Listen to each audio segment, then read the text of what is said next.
Hello दोस्तों, यदि आप भी क्लास 11th का 26 दिसंबर को हिंदी का दिसंबर मंथली एग्ज़ाम देने जा रहे हैं तो अभी के इस क्लास में क्लास 11th के लिए हिंदी के 100% ओरिजिनल क्वेश्चन पेपर का ऑब्जेक्टिव और सब्जेक्टिव क्वेश्चन आंसर देखेंगे अभी के इस क्लास में। तो आप लोग क्लास को पूरा वॉच कीजिएगा। ये हिंदी का 100% ओरिजिनल क्वेश्चन पेपर है। आपके परीक्षा में सेम टू सेम यही क्वेश्चन आएगा, इसमें कोई डाउट नहीं है। आप लोग तैयार कर लीजिए और इसका ऑब्जेक्टिव और सब्जेक्टिव दोनों इसी क्लास में हम बताएंगे और लास्ट में आपको बता देंगे कि आप लोग इसका पीडीएफ भी कैसे डाउनलोड कर सकते हैं। तो यहाँ पर देख सकते हो दिसंबर 11th, ये 11th के लिए हिंदी का ओरिजिनल क्वेश्चन पेपर है। क्लास 11th मंथली एग्जामिनेशन दिसंबर 2024, कक्षा 11वीं मासिक परीक्षा दिसंबर 2024। देख सकते हो ये ओरिजिनल क्वेश्चन पेपर है हिंदी के। और 26 तारीख को आप लोग का 26 दिसंबर को हिंदी और इंग्लिश का एग्ज़ाम होने जा रहा है। तो इंग्लिश का क्वेश्चन पेपर हम पिछले क्लास में बता दिए हैं। ऑब्जेक्टिव और सब्जेक्टिव नहीं देखे होंगे तो जाकर देख लीजिएगा। इस क्लास में हम लोग हिंदी के क्वेश्चन पेपर देखेंगे और ये साइंस, आर्ट्स, कॉमर्स तीनों के लिए सेम पेपर रहेगा। देख सकते हो लिखा गया है IAC, ICOM और IAS, साइंस, आर्ट्स, कॉमर्स तीनों का सेम पेपर रहेगा और विषय कोड भी तीनों का अलग अलग दिया गया है। और इस क्लास में बिल्कुल हम लोग राइट आंसर देखेंगे, सही आंसर देखेंगे। और आप लोग का एग्ज़ाम 50 नंबर का होगा, 25 नंबर का ऑब्जेक्टिव और 25 नंबर का सब्जेक्टिव।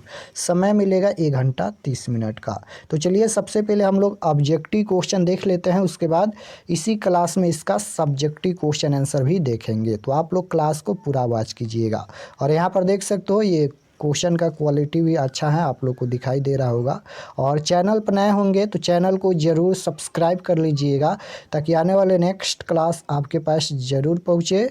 मार्च में आप लोग का एनुअल यानी फाइनल एग्ज़ाम भी होने वाला है तो उसका भी क्वेश्चन पेपर मिलेगा और क्लास 12th का भी तैयारी कराया जाएगा। तो आप लोग चैनल को ज़रूर सब्सक्राइब कर लीजिएगा। सबसे पहले खंड अ मिलेगा। खंड अ में आपसे वस्तुनिष्ठ प्रश्न पूछा जाएगा 1 से लेकर 30 तक ऑब्जेक्टिव क्वेश्चन, जिनमें से किन्हीं 25 प्रश्नों के उत्तर देना है एग्जाम में। तो आइए फर्स्ट क्वेश्चन देखते हैं। पहला नंबर प्रश्न पूछा गया है कि सूर्य शीर्षक पाठ के लेखक का नाम क्या है।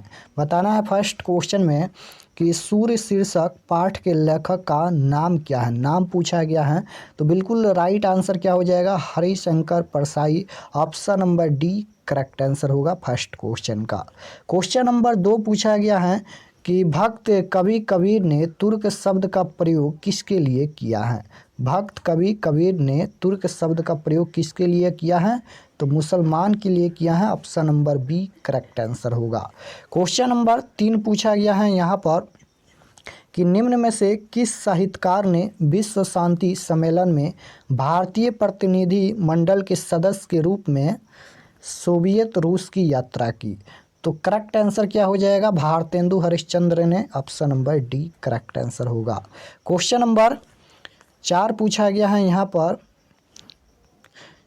4 नंबर क्वेश्चन है कि जगन्नाथ शीर्षक कविता के कवि का पेशा क्या है। कवि का पेशा पूछा गया है तो बिल्कुल राइट आंसर 4 का ऑप्शन नंबर डी हो जाएगा, वकालत का। क्वेश्चन नंबर 5 है कि गालिब कौन थे। गालिब कौन थे, तो इसका correct answer option number B हो जाएगा, शायर। क्वेश्चन नंबर 6 पूछा गया है यहाँ पर। आचार्य रामचंद्र शुक्ल ने हिंदी साहित्य के आदिकाल को उसकी प्रसिद्ध रचनाओं की प्रमुख पद्धति के आधार किस काल की संज्ञा दी है। तो बिल्कुल right answer option number B हो जाएगा, सिंहार काल। क्वेश्चन नंबर 7 पूछा गया है रासो काव्य परंपरा का सर्वाधिक प्रसिद्ध काव्य चंद्रदाई की रचित कौन काव्य है। तो बिल्कुल right answer option number D हो जाएगा, Prithviraj Raso. Option number D correct answer होगा। क्वेश्चन नंबर कि स्वर्ण का उच्चारण स्थान क्या होगा। उच्चारण स्थान पूछा गया है और यहाँ पर देख सकते हो दिसंबर 11th ये ओरिजिनल क्वेश्चन पेपर है। तो इसका उच्चारण स्थान पूछा गया है तो बिल्कुल राइट आंसर क्या हो जाएगा, तो ऑप्शन नंबर बी हो जाएगा, मुर्दा। क्वेश्चन नंबर 9 है कि जहाँ खाना मुक्त मिलता है इस वाक्य खंड के लिए एक शब्द है, कौन सा शब्द है। तो करेक्ट आंसर बिल्कुल ऑप्शन नंबर डी हो जाएगा, सदावर्त। क्वेश्चन नंबर 10 है लिखित भाषा के वाक्यों के बीच या अंत के विभिन्न विरामों का बोध कराने वाले चिन्हों को क्या कहा जाता है। तो इसका correct answer option number C हो जाएगा, विराम चिन्ह।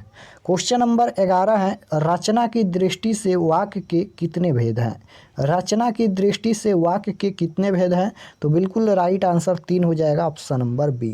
क्वेश्चन नंबर 12 पूछा गया है यहाँ पर कि मात्रा, वन, अति, तुक आदि की व्यवस्था के अनुरूप नियमों में बंधी पद रचना को क्या कहा जाता है?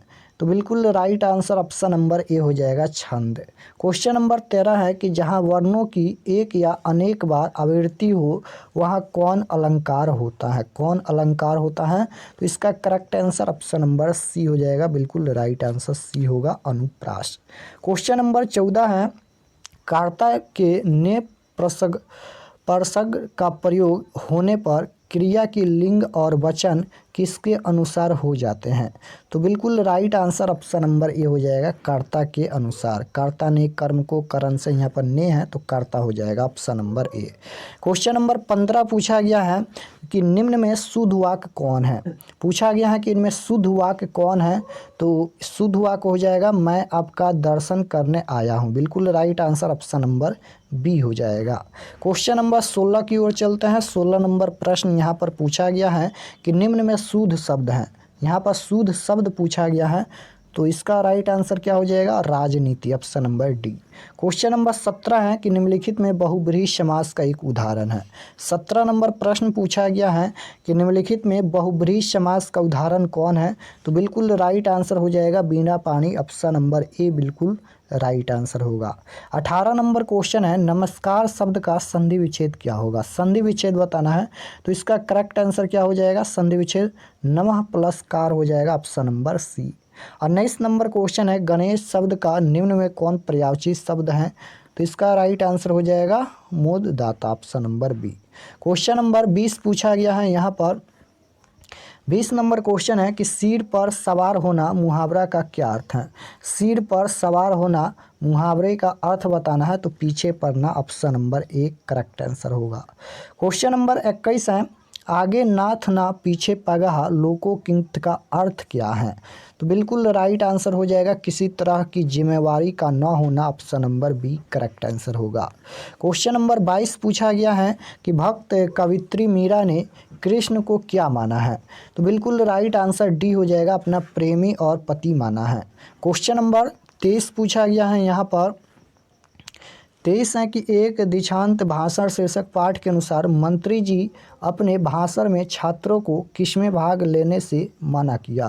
तो इसका करेक्ट आंसर क्या हो जाएगा, तो ऑप्शन नंबर ए हो जाएगा, राजनीति में। क्वेश्चन नंबर 24 पूछा गया है कि उत्तरी स्वपन परिहरी क्रांति शीर्षक पाठ का सहित रूप क्या है? तो बिल्कुल राइट आंसर डी हो जाएगा, संस्मरण और report, option number D. Question number 25 पूछा गया है कि पठित कविता के अनुसार कवि नागार्जुन के गांव की धूल कैसी है? तो इसका करेक्ट आंसर सी हो जाएगा, नंदनवनी। क्वेश्चन नंबर 26 है, सिक्का बदल गया, सिक्का बदल गया शीर्षक कहानी का संबंध किस घटना से है? तो बिल्कुल राइट आंसर क्या हो जाएगा यहाँ पर, सिक्का बदल गया, तो बिल्कुल right answer option number D हो जाएगा, भारत पाक विभाजन से। क्वेश्चन नंबर 27 पूछा गया है कि प्रसिद्ध एवं क्रांतिकारी लेखक लू सुन का संबंध किस देश से है? तो इसका करेक्ट आंसर 27 का क्या हो जाएगा, तो बिल्कुल right answer option number A हो जाएगा, चीन से।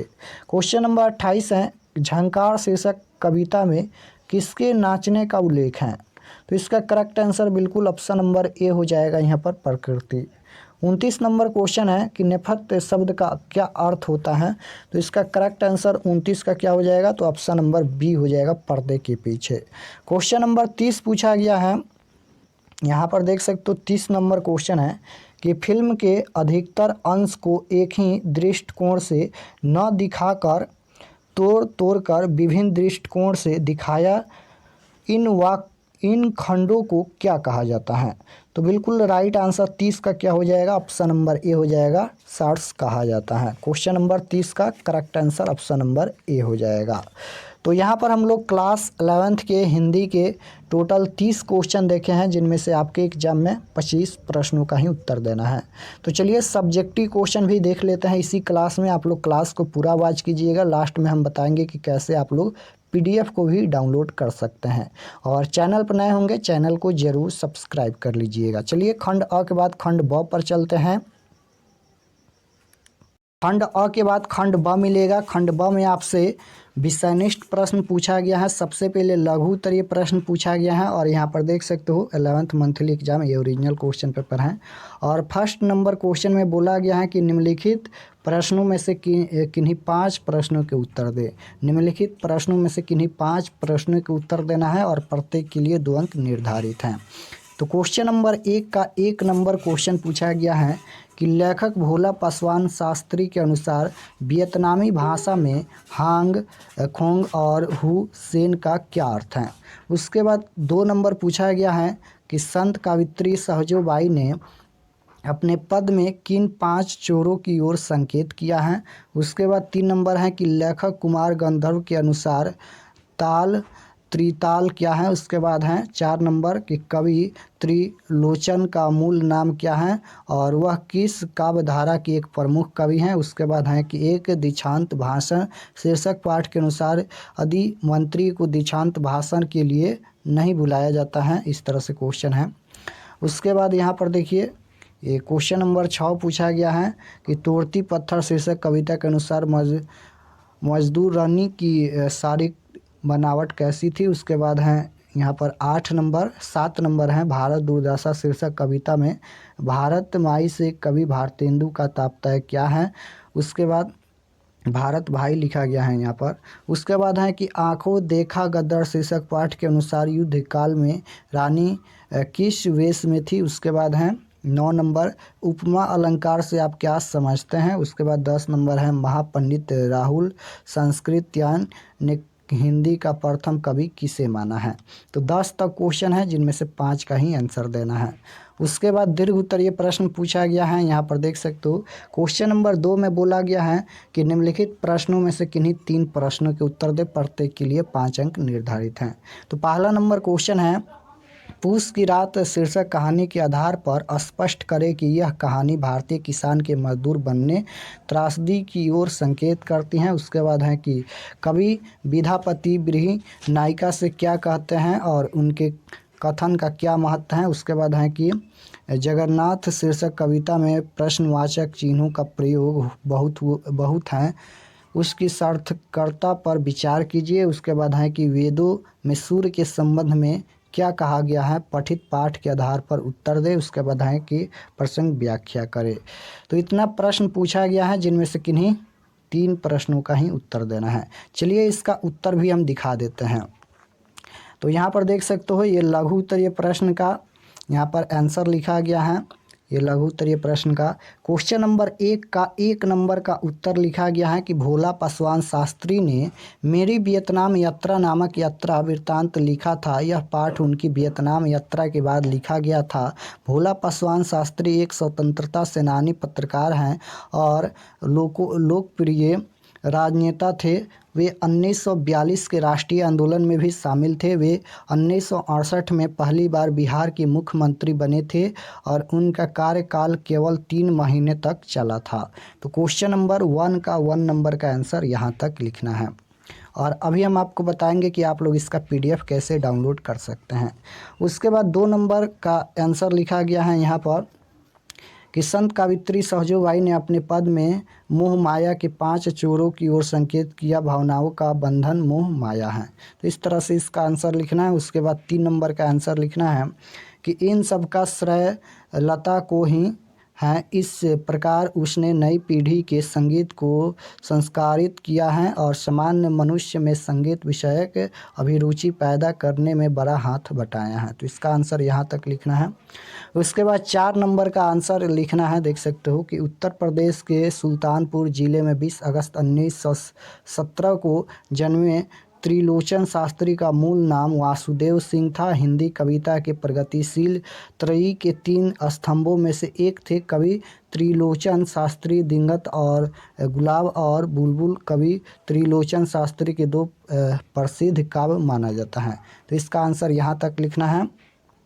उसके बाद क्वेश्चन नंबर 5 का आंसर यहाँ तक लिखना है। देख सकते हो कि हरिशंकर परसाई द्वारा लिखित एक दीक्षांत भाषण नामक व्यंग निबंध का अंत ओम शांति शांति के साथ हुआ है। लेखक ने ऐसा जानबूझकर वर्तमान जीवन में प्राप्त विसंगतियों को पूरी तरह उभारने के उद्देश्य से किया है। तो इसका आंसर यहाँ तक लिखना है। तो 5 प्रश्नों का ही उत्तर देना है, 5 तक आंसर हम बता दिए। उसके बाद दीर्घ उत्तरीय प्रश्न पूछा गया था क्वेश्चन नंबर 2 में। तो क्वेश्चन नंबर 2 का ये 1 नंबर का उत्तर लिखा गया है। देख सकते हो क्वेश्चन नंबर 2 का 1 का उत्तर लिखना है।